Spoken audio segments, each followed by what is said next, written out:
Trapped by a boulder with no way out, one man's fight for survival turns into the most unimaginable escape you'll ever see. The movie starts with a fast-paced montage showing crowds at races, sports events, and busy train stations. There's energetic music playing that feels similar to the style of Slumdog Millionaire. This transitions into a scene featuring Aaron Ralston rushing around his apartment in the early hours of a Saturday. It's still dark outside, and he's in a hurry to gather everything he needs for the day. He's looking for his Swiss Army knife, but even though it's sitting right in the cabinet, his hand misses it, and he heads out without it. He fills up a Camelback, a Nalgene bottle, grabs some energy bars, and bolts out the door. Right away, it's clear that Aaron is full of energy and always on the move. He jumps in his car and drives through the desert while recording himself with a camcorder. He talks to the camera about how he only needs the darkness, music, and himself to feel alive. Loud music blares as he speeds across the empty roads. Eventually, he pulls up to a quiet campsite, climbs into the back of his truck, and falls asleep under the stars. The next morning, Aaron wakes up ready to go. He hops on his bike, full of excitement and energy. It's obvious he loves adventure and being outdoors. He rides through the desert, doing wheelies and jumps, laughing whenever he falls off. His camcorder is attached to his handlebars, and he stops now and then to talk to it, sharing updates about where he is and what he's planning. Since there aren't many other characters around, the camera becomes his main way of talking to someone, kind of like a companion. Aaron heads toward Blue John Canyon. After parking his bike, he begins climbing. Not long into the climb, he hears voices and spots. Two girls, Christy and Megan, who are clearly lost. They're holding a map and looking confused. Aaron introduces himself and offers to help them find their way.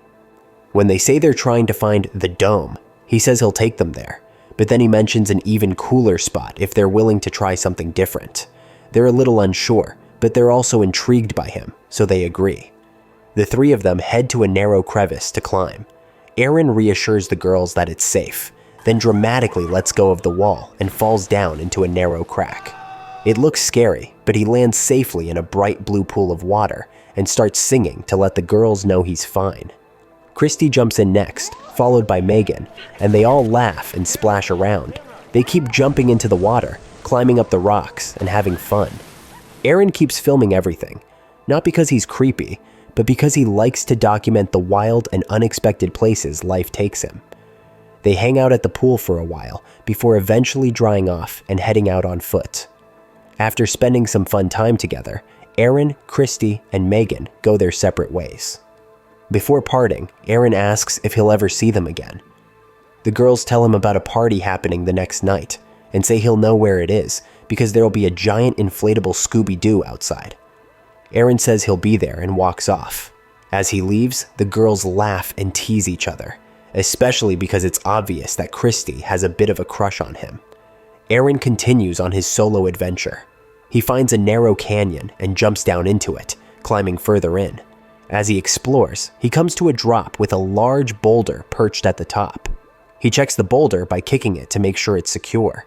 Confident, he uses it to lower himself down into the drop. But suddenly, the boulder shifts. Since he's holding onto it, the boulder falls with him as he drops about 15 feet. When he lands, the boulder crashes down too and traps his arm against the canyon wall. There's some blood, but the real problem is that his arm is completely stuck. Then, even though we're already 25 minutes into the film, the title card finally appears, 127 hours. It hits hard at that moment because Aaron is now stuck, alone, and helpless. He starts trying to free himself. At first, he tries to push and pull the boulder in different ways, hoping to move it. Nothing works. He kicks at it, yanks on his own arm with all his strength, but his hand is firmly pinned. The pain and pressure don't let up. He starts shouting for help at the top of his lungs, but no one hears him. The camera pulls back to show just how massive the canyon system is and how tiny and hidden his location is. He is truly isolated, surrounded by endless desert and rock. He unpacks his gear to see if anything he has can help. Among his stuff, he finds a cheap multi-tool that he remembers getting for free with a flashlight. He tries to use it to chip away at the rock, but the stone is far too solid, and the tool is too weak to make any difference. At one point, he drops the multi-tool into a small hole and has to retrieve it using a stick gripped by his foot. Realizing how serious his situation is, Aaron starts recording himself with his camera. He explains what happened and where he is. He talks directly to whoever might find the tape in the future, asking them to pass it along to his parents, and gives their names and address. It's a heartbreaking moment that shows he knows how bad things are. As night falls, he tries to rest, but it's freezing. Even while shivering and completely stuck, Aaron keeps his sense of humor alive. He talks to the camera, cracks jokes, and tries to stay positive. Morning arrives, and the screen shows it's Sunday now. His water supply is already running low, and he has no clear solution. Still, he keeps trying to think of something. Aaron tries to rig a pulley system using his climbing ropes in a desperate attempt to lift the boulder, but quickly realizes it's hopeless. He talks aloud to himself, saying he'd need professional gear and about 8 strong men to even have a chance. The ropes are too stretchy, the boulder too massive. With no way to move, he uses his harness as a makeshift seat to sleep in, though it offers little comfort. As time drags on, Aaron begins to reflect on his life. He has a flashback to a moment just days before, when his mom calls and leaves a message he never responds to.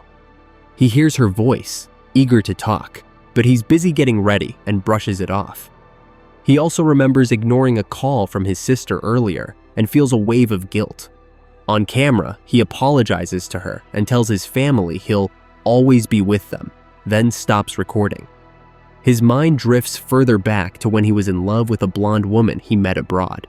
They shared intimate, joyful moments, goofing off with friends, kissing in a car, but things eventually ended at a sports game where she told him he'd always be alone. The memory of sitting by himself in that crowd returns now with haunting clarity. By Tuesday, the hallucinations begin. Aaron sees a raven fly over the canyon each morning and starts talking to it. His water is nearly gone, and he begins dreaming wildly. One vivid hallucination involves a massive storm flooding the canyon, lifting the boulder and allowing him to escape. He runs to his ex-girlfriend's home, but she slams the door on him. He wakes from the dream sobbing, pleading with no one. He starts to understand that the more he chips away at the boulder, the more tightly it wedges his arm as it's pressing deeper into soft tissue. His hallucinations become more intense. His family appears in front of him in the canyon, lounging on a couch as though visiting. He feels an aching absence and guilt for never letting them fully into his life. To cope, he performs a mock talk show for his camera, pretending to be a guest, explaining how dumb it was not to tell anyone where he was going. He finally realizes someone might start looking for him when he doesn't show up for work, but it might already be too late. The thought crushes him. Things get worse when he accidentally drops his water bottle, losing most of what little he had left. In desperation, he urinates into the bottle to recycle some fluids. Disgusting, but necessary. His contacts dry out, his eyes burn, and his body continues to break down. He is exhausted, filthy, and alone, barely hanging on. By Wednesday, Aaron is slipping deeper into delirium. He carves his name, birth date, and what he assumes will be his death date into the canyon wall, fully expecting to die there. In his haze, he believes the boulder was destined for him, waiting since the beginning of time to trap him. He reflects on his life, how he's always been independent, often choosing solitude over connection. A memory of filming his little sister playing the piano hits him hard. He realizes if he dies, he'll miss her wedding. Then, he sees something new, a vision of a young boy, his future son, sitting calmly on a couch inside the canyon. He talks to the boy and sees the life he could have. In that moment, he knows what he has to do. Aaron makes a tourniquet using the rubber camelback straw and tightens it around his arm. He tries to cut into his skin with the multi-tool, but it's so dull from scraping the rock that it can't pierce him. With no other choice, he stabs deep and hits bone. Realizing he needs to break the bones first, he uses leverage from the boulder to snap both the radius and ulna. The camera shakes and jumps, echoing Aaron's pain and panic. Bone doesn't break the skin, but the sound is awful. Blood pours as he saws through tendons, muscles, and nerves using the tiny, blunt knife. The worst part comes when he has to tear out a tendon that won't cut. After several harrowing minutes, Aaron is free. He stumbles back from the rock, arm in pieces, bleeding and dangerously dehydrated. He slings what's left of his arm, climbs out of the canyon, and rappels down a cliff. At the bottom, he finds water and drinks desperately. It's dirty, but he gulps it down until he spots a family nearby. With his last bit of strength, he calls out. They run to him and offer clean water. Another family joins, and just as Aaron starts to fade, a helicopter arrives. The film cuts between Aaron's rescue and a surreal, peaceful image of him swimming in a clear pool, emerging to see his family waiting on that same couch from his hallucination. Then we see the real Aaron Ralston on a couch with his wife, Jessica. The final text reveals that in February 2010, the vision came true. They had a son named Leo. The screen fades, noting that Aaron became a motivational speaker and still climbs regularly. Thanks for watching. If you enjoyed this, don't forget to like, subscribe, and hit the bell for more. See you in the next one.